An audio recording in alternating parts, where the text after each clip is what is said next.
friends, நீங்க பார்த்துட்டு இருக்கிறது LoudOli Tech Channel. நான் சுகுமார். Redmi பாத்தீங்கன்னா ஃபர்ஸ்ட் டைமா Redmi Pad வந்து லான்ச் பண்ணிருக்காங்க. ரியலாவே ஒர்த்தா அப்படின்னு கேட்டீங்கன்னா பட்ஜெட் தான் இதுல மிகப்பெரிய ஹைலைட் அப்படின்னு சொல்லணும். இந்த ஒரு 13000 ரூபாய் ஸ்டார்டிங் பிரைஸ். இந்த பட்ஜெட்டுக்கு பாத்தீங்க அப்படின்னா நல்ல பர்ஃபார்மன்ஸ் பண்ணக்கூடிய டிவைஸ் பிளஸ் நல்ல டிஸ்ப்ளே, நல்ல பில்ட் குவாலிட்டியோட லான்ச் பண்ணிருக்காங்க. இன்னும் நிறைய ஃபீச்சர்ஸ் வந்து இந்த டேப்ல இருக்கு. அண்ட் அது மட்டும் இல்லாம ஒரு சில குறைகளுமே இருக்கு. அதெல்லாம் என்ன அப்படின்றத வீடியோல கிளியரா சொல்றேன். அண்ட் அது மட்டும் இல்லாம ஃபோனுக்கு ஆல்டர்னேட் வந்து டேப் கிடையாது. என்றைக்குமே டேப் பெரிய டிஸ்பிளே யூஸ் பண்ணணும்னு நினைக்கிறவங்களுக்கு தான் ஒரு பெஸ்ட் இதாக இருக்கும். ஸோ முன்கூட்டியே சொல்லிடுறேன். வாங்க வீடியோக்குள்ளே போகலாம். குயிக்காக ஒரு அன்பாக்சிங்கோட ஸ்டார்ட் பண்ணலாம். பாக்ஸோட ஃப்ரண்ட்லேயே அந்த ஃபுல் டேபோட இமேஜ் ரெட்மி பேட் அப்படின்றத மென்ஷன் பண்ணிட்டு டால்பி அட்மோஸ் இருக்கிறதையும் வந்து ஹைலைட்டாக சொல்லியிருக்காங்க. அந்த சைடில் பாக்ஸில் என்னெல்லாம் வருது, ப்ரைஸ் டீடைல் கொடுத்துருக்காங்க. பேக் சைடில் என்ன கலர், என்ன வேரியன்ட் அப்படின்றதையும் வந்து மென்ஷன் பண்ணியிருக்காங்க. சீலை கட் பண்ணிட்டு பாக்ஸ் ஓப்பன் பண்ணோம் அப்படின்னா உள்ள எடுத்தோடனே டேப் தான் கொடுத்துருக்காங்க. இந்த டேப் மேலே பார்த்தீங்க அப்படின்னா இப்போ இந்த கிளாத் மாதிரியான டைப்பில் தான் கொடுக்குறாங்க. அதை ரிமூவ் பண்ணிட்டு பேக் சைடில் இருக்கக்கூடிய இந்த ஒரு ஸ்டிக்கரையுமே வந்து ரிமூவ் பண்ணிடலாம். அண்ட் நெக்ஸ்ட் டேப் ஆன் பண்ணிடலாம். அண்ட் பேக் சைடில் பார்த்தோம் அப்படின்னா user manual, sim ejector tool கொடுத்துருக்காங்க. 22.5 வாட் சப்போர்ட் பண்ணக்கூடிய அடாப்டர் கொடுத்துருக்காங்க. அண்ட் டைப் சி கேபிள் கொடுத்துருக்காங்க. ஃபர்ஸ்ட் டிசைன் அப்படின்னு பார்க்கும்போதே அந்த ப்ரீமியம்கான ஒரு ஃபீல் கொடுத்தது எங்கன்னா செம்ம ஸ்லிம்மாக இருக்கிற ஃபீல் வந்து கொடுக்குது. திக்னஸ் பார்த்தீங்கன்னா 7.05 mm, வெயிட் வந்து 465 கிராம் இருக்குது. கிட்டத்தட்ட அரை கிலோ வெயிட் இருக்குது. நம்ம மோஸ்ட்லி வந்து டேப் பண்ணும்போது 2 கிலோ தான் யூஸ் பண்ண போகிறோம். அதுக்கு இந்த திக்னஸ் கம்மியாக இருக்குது நல்ல ப்ளஸ் பாயிண்ட்டாக இருக்குது. முக்கியமாக கன்ஃபியூஷன் பார்த்தீங்க அப்படின்னா இந்த பேக் சைடு வந்து பிளாஸ்டிக்கா இல்லை மெட்டலா அப்படின்றது தான். நிறைய இதில் பார்த்தீங்க அப்படின்னா பிளாஸ்டிக்னு போட்டிருக்காங்க, நிறைய இடத்துல வந்து மெட்டல்னு சொல்கிறாங்க. பட் நான் லைவாக டெஸ்ட் பண்ணி பார்க்கும்போது இது ஃபுல் அண்ட் ஃபுல் வந்து மெட்டலில் தான் இருக்குது. நார்மலாக சில டேப்ல பார்த்தீங்க அப்படின்னா ஒரு சைடு மட்டும் பிளாஸ்டிக்கில் கொடுப்பாங்க, சிக்னல் கிடைக்கணும் அப்படின்றனால அந்த இடத்துல தான் ஆண்டனாலாம் வச்சிருப்பாங்க. பட் இதுல எங்க ப்ரோ காணோம் அப்படின்னு கேட்டீங்கன்னா இவங்க லான்ச் பண்ண 3 வேரியண்ட்டுமே பாத்தீங்கன்னா வைஃபை மாடல் தான் லான்ச் பண்ணிருக்காங்க. அப்புறம் அந்த சிம் எஜெக்டர் டூல் எதுக்கு அப்படின்னா சைட்லயே பாத்தீங்க அப்படின்னா உங்களுக்கு SD கார்டு ஸ்லாட் வந்து இருக்கு. அதை ஓபன் பண்றதுக்கு தான் இந்த சிம் எஜெக்டர் டூல் கொடுத்துருக்காங்க. SD கார்டை பொறுத்த வரைக்கும் 1 TB வரைக்கும் உங்களால எக்ஸ்பாண்டபிளா வந்து SD கார்டும் போட்டுக்க முடியும். கலர் வேரியன்ட் அப்படின்னு பார்க்கும்போது நம்ம கையில இருக்கிறது மின்ட் கிரீன் இருக்கு. இதுலயே மூன்லைட் சில்வரும் கிராஃபைட் கிரே அப்படின்ற இன்னும் 2 கலர் வேரியண்ட்டுமே இருக்கு. ஓவராலா டிசைன் அப்படின்னு பார்க்கும்போது இந்த பட்ஜெட்டுக்கு ரியலாவே செம இம்ப்ரெஸ்ஸா இருந்தது எனக்கு.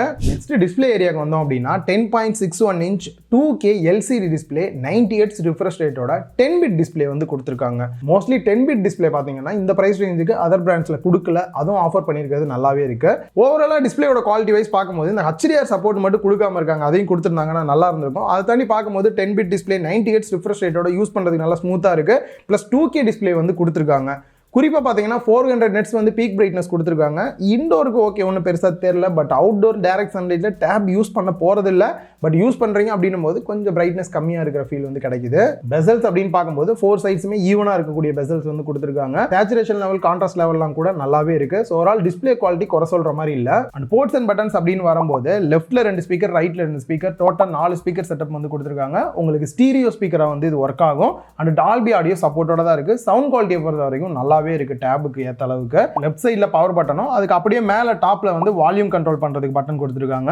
சோ இந்த பட்டனை ஃபைண்ட் அவுட் பண்றது ஸ்டார்டிங்ல உங்களுக்கு கொஞ்சம் கஷ்டமா தான் இருக்கும், போக போக வந்து பழகிரும். அண்ட் டாப்லயே பாத்தீங்கன்னா 2 மைக் வந்து டாப்ல கொடுத்துட்டு பக்கத்துலயே வந்து SD கார்டு ஸ்லாட் வந்து கொடுத்துருக்காங்க. அண்ட் ஃபைனலா ரைட் சைடுல சார்ஜ் போறதுக்கான டைப் சி போர்ட் கொடுத்துருக்காங்க. நெக்ஸ்ட் OS அப்படின்னு பார்க்கும்போது MIUI 13 Android 12 பேஸ் பண்ணி ரன் ஆகிற மாதிரி கொடுத்துருக்காங்க. செக்யூரிட்டி பேட்ச் அப்டேட்டை பொறுத்த வரைக்கும் செப்டம்பர் வரைக்கும் கொடுத்துருக்காங்க. நெக்ஸ்ட் வரக்கூடிய அப்டேட் அப்படின்னு பார்க்கும்போது 2 வருஷத்துக்கான Android அப்டேட்டும் 3 வருஷத்துக்கான செக்யூரிட்டி பேட்ச் அப்டேட்டும் கொடுக்குற மாதிரி வந்து ப்ராமிஸ் பண்ணிருக்காங்க. இது ஒரு நல்ல விஷயம் தான். டேப்ல ஹைலைட்டே பாத்தீங்கன்னா ஒரே டைம்ல 2-3 ஆப் கூட நம்மளால யூஸ் பண்ண முடியும். அதுக்கு ஸ்பிளிட் ஸ்கிரீனும் ஃப்ளோட்டிங் விண்டோவும் ரொம்பவே ஹெல்ப்ஃபுல்லா இருக்கு அப்படினே சொல்லலாம். நார்மலா கீழ பாத்தீங்க அப்படின்னா மொபைலுக்கு இருக்கிற மாதிரியே மெனு பார் வந்து கொடுத்திருக்காங்க. அது சைடுலயே பாத்தீங்க அப்படின்னா ரீசன்ட்டா நம்ம என்ன ஆப் ஓபன் பண்ணிருக்கோமோ அது சைடுல வந்துருது. ஈஸியா ஓபன் பண்றதுக்கு ஹெல்ப்ஃபுல்லா இருக்கு. அண்ட் ரீசன்ஸ்ல போனோம் அப்படின்னா ஃப்ளோட்டிங் விண்டோ எதெல்லாம் வரணும் அப்படின்றதையும் நம்ம வந்து சூஸ் பண்ற மாதிரி இருக்கு. ஒரு சில ஆப் தான் சப்போர்ட் பண்ற மாதிரி இருக்கு, ஒரு சில ஆப் வந்து சப்போர்ட் ஆகல. சோ நீங்க ஃப்ளோட்டிங் விண்டோ வைக்கணும் அப்படினாலுமே மெனுல இருந்து இந்த மாதிரி இழுத்து விட்டீங்க அப்படினாலே ஃப்ளோட்டிங் விண்டோ வைக்க முடியும். அதே மாதிரி ஸ்பிளிட் ஸ்கிரீனாவும் இதை யூஸ் பண்ணிக்க முடியும். தேவையில்லாத ஆப்ஸ் அப்படின்னு பார்க்கும்போது அதிகமாக வந்து கொடுக்கல. நெட்ஃபிளிக்ஸ் இந்த மாதிரி ஒரு சில ஆப்ஸ் தான் வந்து கொடுத்துருக்காங்க. அதையும் கூட நீங்க அன்இன்ஸ்டால் பண்ணிக்க முடியும். இந்த டேப் வாங்குறவங்களுக்கு யூடியூப்ல வந்து பாத்தீங்க அப்படின்னா பிரீமியம் சப்ஸ்கிரிப்ஷன் வந்து 2 மாசத்துக்கு கொடுப்பாங்க.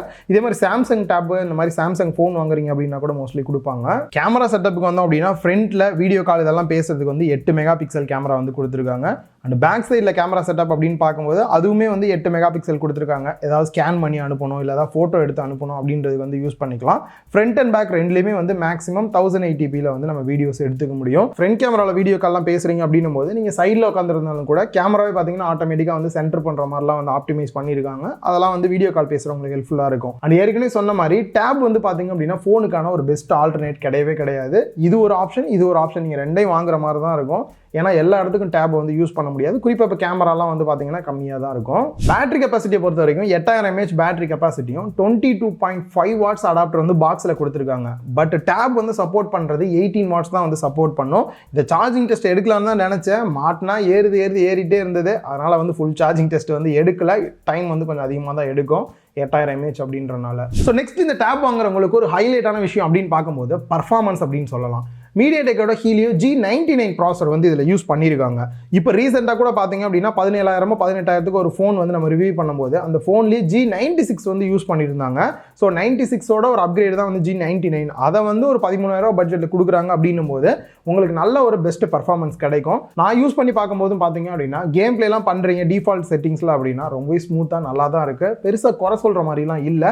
ஓரளவுக்கு நான் கேம் பிளேவும் பண்ணுவேன் ப்ரோ, டேப் கேம் பிளே பண்ணால் நல்லா இருக்குமே அப்படின்னு ஃபீல் பண்ணுறாங்க. ஓரளவு கேம் பிளே கூட இதில் வந்து நீங்கள் பண்ணலாம். அதே மாதிரி மல்டி டாஸ்கிங் பண்ணுறீங்க யூஸ் பண்ணுறீங்க அப்படின்னும் போது லேகே இல்லாமல் ரொம்பவே நல்லா இருக்குது. இதுக்கு ரீசன் பார்த்தீங்க அப்படின்னா நான் டெஸ்ட் பண்ணி பார்த்தது 6GB RAM வேரியன்ட் நான் டெஸ்ட் பண்ணி பார்த்தேன். ஸோ இதுலேயே நீங்கள் லோயர் எண்ட் வாங்குறீங்க அப்படின்னும் போது பர்ஃபார்மன்ஸ் வந்து வேரி ஆகிறதுக்கு சான்சஸ் இருக்குது. அண்ட் எக்ஸ்பேண்டபிள் RAM அப்படின்னு பார்க்கும்போது 2GB வரைக்கும் எக்ஸ்பேண்ட் பண்ணுற மாதிரி வந்து கொடுத்துருக்காங்க. ஸோ ஓவரால் இந்த டேப் வாங்கலாமா அப்படின்னு கேட்டிங்கன்னா குறைகள் அப்படின்னு பார்க்கும்போது 3.5 ஆடியோ ஜாக் கொடுக்காம இருக்காங்க. அண்ட் சிம் போடுற மாதிரி வந்து கிடையாது. வைஃபை மாடல் மட்டும் தான், ஏன்னா பட்ஜெட்டை கம்மி பண்ணணும் அப்படின்றனால. Finger print scanner security unlock மாதிரி எதுவும் வந்து கொடுத்துருக்கலாம், அதுவும் இல்லை. அண்ட் சென்சார்ஸ் அப்படின்னு பார்க்கும்போது பேசிக்காக தேவைப்படக்கூடிய சென்சார் தவிர வேறு எந்த சென்சாருமே கொடுக்கல. ஜிபிஎஸ் வந்து கொடுக்கல. இந்த மாதிரி நிறைய விஷயத்தை வந்து கட் பண்ணியிருக்காங்க பட்ஜெட்டில் வரணும் அப்படின்றனால. பட் இதெல்லாம் வந்து யூசரை வந்து பெருசாக பாதிக்காத லெவலில் தான் இருக்குது. அதை தாண்டி பார்க்கும்போது நல்ல பேட்டரி லைஃப், பர்ஃபார்மன்ஸ் நல்லா இருக்குது, டிஸ்பிளே நல்லா இருக்குது. குறிப்பாக டிசைன் வைஸ் வந்து மெட்டல் பாடியெல்லாம் கூட யூஸ் பண்ணியிருக்காங்க. ப்ரைஸுக்கு வந்தோம் அப்படின்னா 3GB RAM 64GB இன்டர்னல் ஸ்டோரேஜோட 15,000 ப்ரைஸ் பண்ணியிருக்காங்க. இன்ட்ரோடக்டரி ப்ரைஸ் அப்படின்னு பார்க்கும்போது 13,000 வந்து ப்ரைஸ் பண்ணுறாங்க. இதுதான் இருக்கிறதுலே லோ ப்ரைஸில் வரக்கூடியது. ஸோ நீங்கள் 3GB வாங்குறீங்க அப்படின்னும் போது உங்களுக்கு பர்ஃபார்மன்ஸ் வைஸ் வந்து கேம் பிளேலாம் பண்ணுறீங்க அப்படின்னா சில இடத்துல லேக் வரதுக்கு சான்சஸ் இருக்குது. அதுவே நீங்கள் 4GB RAM 128GB internal storage வாங்குறீங்க அப்படின்னா கிட்டத்தட்ட 18,000 வந்து ப்ரைஸ் பண்ணியிருக்காங்க. பட் இன்ட்ரோடக்டரி ப்ரைஸாக பார்த்தீங்க அப்படின்னா 15,000 வந்து ஃபிக்ஸ் பண்ணியிருக்காங்க. ஸோ நீங்கள் 3GB RAM வேரியன்ட் வாங்குறத விட ஒரு 2,000 எக்ஸ்ட்ரா கொடுத்து 4GB வாங்குனீங்க அப்படின்னா இன்னும் கொஞ்சம் பெட்டராக இருக்கும். இதுலேயே வந்துட்டு 6GB RAM 128GB இன்டர்னல் ஸ்டோரேஜோட நார்மலாக ப்ரைஸ் வந்து 20,000 அப்படின்னும் இன்ட்ரோடக்டரி ப்ரைஸ் அப்படின்னு பார்க்கும்போது 17,000 வந்து ப்ரைஸ் பண்ணியிருக்காங்க. ஸோ நார்மல் யூஸ் தான் ப்ரோ, பெருசாக யூஸ் எல்லாம் இல்லை. டேப் வீடியோ இந்த மாதிரி தான் பார்க்கறதுக்கு யூஸ் பண்ண போகிறேன்னு நினைக்கிறவங்க நீங்கள் 3GB வாங்கலாம். இந்த வீடியோவில் ரொம்ப கிளியராக சொல்லியிருப்பேன் அப்படின்னு நினைக்கிறேன். இந்த வீடியோ பிடிச்சிருந்தா லைக் பண்ணுங்கள், உங்கள் ஃப்ரெண்ட்ஸ் கூட ஷேர் பண்ணுங்கள். மறக்காமல் LoudOli டெக் சேனலுக்கு உங்களோட சப்போர்ட்டை கொடுங்க.